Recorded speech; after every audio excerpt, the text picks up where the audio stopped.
రేపు మేడారంలో పర్యటించబోతున్నారు సీఎం రేవంత్ రెడ్డి. మేడారం జాతరకి సంబంధించిన పనులు ప్రారంభిస్తారు.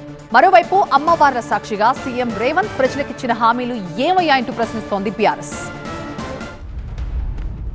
మంగళవారం ఉమ్మడి వరంగల్ జిల్లాలో పర్యటించనున్నారు సీఎం రేవంత్ రెడ్డి. తొలుత సమ్మక్క సారలమ్మ తల్లులను దర్శించుకుని ఆ తర్వాత మేడారం మహాజాతరకు సంబంధించిన అభివృద్ధి పనులకు శంకుస్థాపన చేయనున్నారు.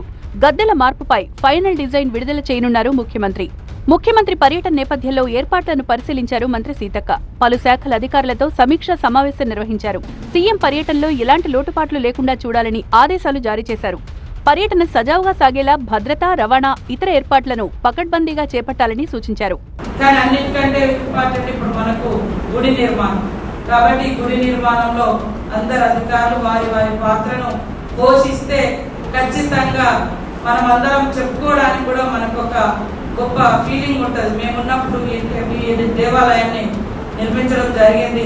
వచ్చే ఏడాది జనవరి 28 నుంచి 31 వరకు మేడారం జాతర జరగనుంది. అందుకోసం మంగళవారం నుంచి పనులు ప్రారంభం కానున్నాయి. ఎన్నికలకు ముందు మేడారం జాతరకు వచ్చిన రేవంత్ రెడ్డి అమ్మవారి సాక్షిగా ప్రజలకు హామీ ఇచ్చారన్నారు బీఆర్ఎస్ నేత పద్ది సుదర్శన్ రెడ్డి. మేడారం వస్తున్న సీఎం ఇచ్చిన హామీలపై ఆత్మ విమర్శ చేసుకోవాలన్నారు.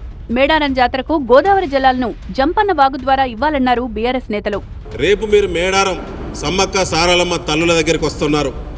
అదే మేడారం సమ్మక్క సారలమ్మ తల్లుల సాక్షిగా అని చెప్పి రైతాంగానికి సంబంధించినటువంటి మీరు ఇచ్చినటువంటి హామీలు నెరవేర్చని చెప్పి ప్రమాణం చేసిన తల్లుల మీద మీరు సర్వనాశనం అయిపోతారు. మీ ప్రమాణం విఫలమైంది, మీ ప్రమాణం మోసపూరితమైంది. మరోవైపు బీఆర్ఎస్ నేతలపై మండిపడ్డారు కాంగ్రెస్ నేతలు. మేడారంలో కాంగ్రెస్ ప్రభుత్వం తలపెట్టిన అభివృద్ధి పనులను బీఆర్ఎస్ నేతలు జీర్ణించుకోలేకపోతున్నారని విమర్శించారు హస్తం పార్టీ నేతలు.